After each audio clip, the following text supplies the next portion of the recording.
На средбата со представниците на Асоциацијата на автотакси превозници од Скопје, кандидатот на ВМРО ДПМН за градоначалник на Скопје Орце Ѓорѓиевски им вети решавање на проблемите со кои се соочуваат. Од средбата, како што соопшти Ѓорѓиевски, произлегле конструктивни, реални и применливи предлози кои ќе бидат вклучени во неговата програма, а како клучни ги наведе уредени, брендирани и унифицирани такси стојалишта, справување со дивите таксисти и создавање фер услови за работа.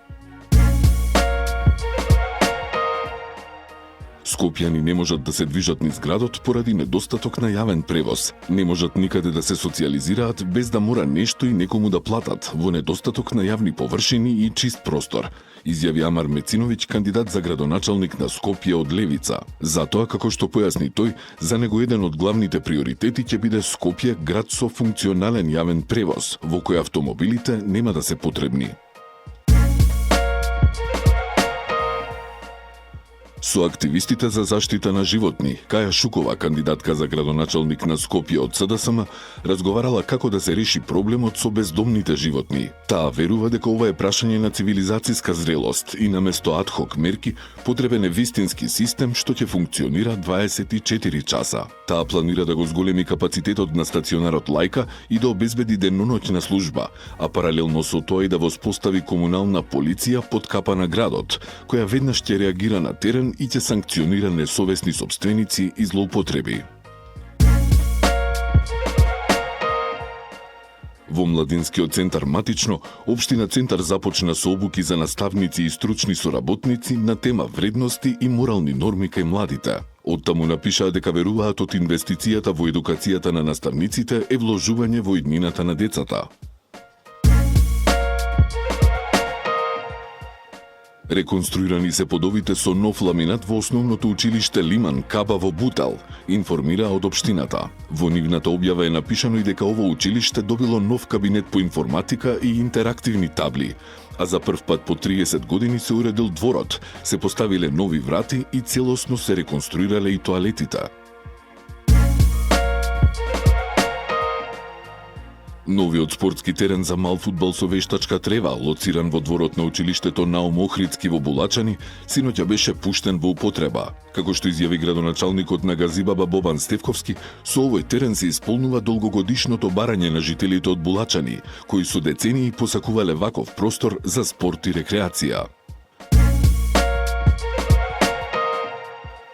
Да се биде на чело на една општина како Ѓорче Петров, која во последниве години го доживува најголемиот подем во своето постоење, е огромна чест, одговорност и привилегија, изјави градоначалникот Александар Стојковски. Тој во својот отчет пред жителите на општината објасни дека во изминатите 4 години направиле и реконструирале многу улици низ сите населби, направиле нова спортска сала во Хром, како и 8 нови спортски терени. Целосно ги отплативме наследените 4 милиони евра долг, а вложивме 300 милиони денари во капитални проекти, што е повеќе од било кога досега, објасни Стојковски.